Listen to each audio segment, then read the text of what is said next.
Hey YouTube, this is Prep Pro 2717. I wanted to shoot a quick video and kind of talk about why it is that I am such a huge fan of canning. I mean, granted, I've only been canning for, let's see, maybe 4 months now, but I'm having such a great time with it. There's just so many benefits to it, and I just wanted to touch on a few of those in this video. So I'll start with just leftovers. I have a family. We're a family of 8 right now.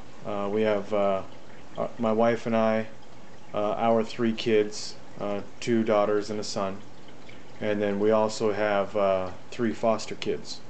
So that number fluctuates. Sometimes we'll have 1, sometimes we'll have 3. In the last 4.5 years, I don't think there's been a week where we haven't had at least 1 foster kid in our house.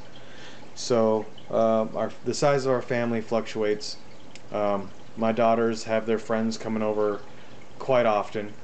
Just to give you an example, here we are on, well, I guess it's early Monday morning, but this weekend we had 9 kids in our house. Friends of our daughters coming over. We had another baby come over who was a foster child. The foster parent just needed someone to take care of this baby for a night so she can have some adult time. So we're talking 11 people in my house just this weekend. So 11 people, 11 mouths to feed. That's a lot of food, and as much as you try and plan as far as making sure there's enough and nothing's going to waste, there's always going to be something left over most of the time, because we would rather make more food than necessary, because then we can just save whatever's left rather than not making enough and maybe somebody didn't get enough to eat. So what we end up doing is basically making more than we need, and once everybody's had their fill, we'll can the leftovers. I made a video about canning some stuff that was left over from a fight that we had, that we all watched at my house, and had a bunch of people come over, and there was a bunch of food left over, so I ended up canning that. And I don't know about your house, but at my house, if something's left over before canning, if something was left over, it would get thrown in the mysterious Tupperware, which would get thrown in the fridge, and no one would touch that thing for weeks until somebody cracked it open and it almost jumped out on its own at you. And of course, that gets wasted. So I noticed a big difference just in the waste. So we say we have for example, right here is chicken curry.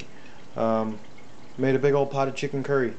Didn't all get eaten, so I go ahead and can what was left over. Now, if my kids if they're feeling like they want some chicken curry, they can go into the pantry. This stuff right here is for my food storage, but whenever I can something, I take half of it and put it into my pantry. So they can always go into the pantry, grab whatever sounds good.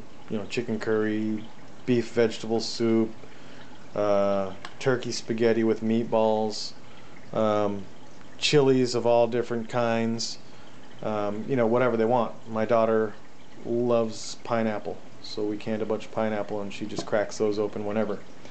So basically, our leftovers are preserved, and they last a lot longer than that 2 weeks that it would have in the fridge. So that's one reason why we do it. Another is we weren't putting a bunch of stuff away, food storage wise. So now that we, sometimes I'll buy things specifically to can. Buy 10 pounds of chicken breast and can it all. I'll put half of it in my pantry, half of it in food storage, and slowly it starts to accumulate and it adds up. So I'll still buy canned goods from the store, cheap stuff, corn, peas, green beans, stuff like that. But I do plan on canning all that stuff when that stuff is available from farmers market and stuff like that in our area. So you know, it just makes it convenient. You know, we're starting to stock up more food. I haven't added up how much I have. You know, it's kind of hard to determine how long we could all go on the food that we have stored right now, just because the number of heads in my house fluctuates. But I intend on doing kind of an inventory and coming up with an estimate of how long we would be able to live off of that if we had to. Not to say that we are not storing, you know, dried rice, wheat, that kind of stuff, because we are, but this is basically where we started, and part of that is, you know, why did we go that route instead of this route? You know, Mountain House meals. I like these. We take them hiking. You know, they're lightweight. I love them. They actually taste pretty good. You know, my kids. This is my daughter's favorite, rice and chicken. She always wants the rice and chicken when we're out in the woods, and it's great for that kind of stuff. They're just, you know, relatively expensive. You know, $6 for 2 servings. You know, whereas this right here, you know, even this right here, this is 2 servings.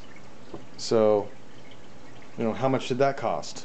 You know, probably cost me $6 to make the entire pot of food, and then I canned it up and got 9 pints out of it, or whatever it was. But so the cost effectiveness, you know, and also, if we were dependent on stuff like this for our food storage, we would need a lot more of that. You know, whereas this stuff right here, you can crack this open right now and eat it straight out of the jar, and it would be good. You know, I prefer it warmed up, but we're talking, you know, emergency situation. You can just crack that sucker open and just start tearing it up. You know, another thing is there's no cooking going on. You know, yeah, you can heat it up, but you know, pop the lid off that thing, stick it in a pot of water, heat it up in the water, and you can actually still use that water for other things. It's not wasted or used just for cooking. So you still have your water, you have your hot food, and we do a lot of meals. You know, ready. You know, I guess it's a meal ready to eat. I mean, that thing's ready to go. We still do. You know, here's carrots, potatoes. You know, we do stuff like that too, but right now, since we just started, we're not doing so much of the ingredients for a meal. We're kind of doing a lot of these meals ready to go. The meats that we can. Here's some pork shoulder, beef chuck roast, chicken breast. We have turkey, because we were buying turkeys whenever those were on sale. You know, that stuff it's awesome for, you know, chicken salad sandwiches. The best chicken salad sandwiches I've ever had have been from this canned chicken. So, you know, but for the most part, we've been doing a lot of soups and chilies and stuff that can just be opened up and eaten. So, so that's kind of what our approach has been, and why we're doing it this way. I'm not sure if I'm just not seeing all the videos out there, but I'm not seeing a ton. It doesn't seem, especially from you know, guys in our community that are you know, of like mind, you know, with the prepper mentality. So if you haven't started canning, or you thought, oh, it's kind of tough or it's confusing, man, I suggest you invest in a canner. You can get one for $100 or less, and you'll be good to go. And it's, you know, granted, it's an investment with the jars.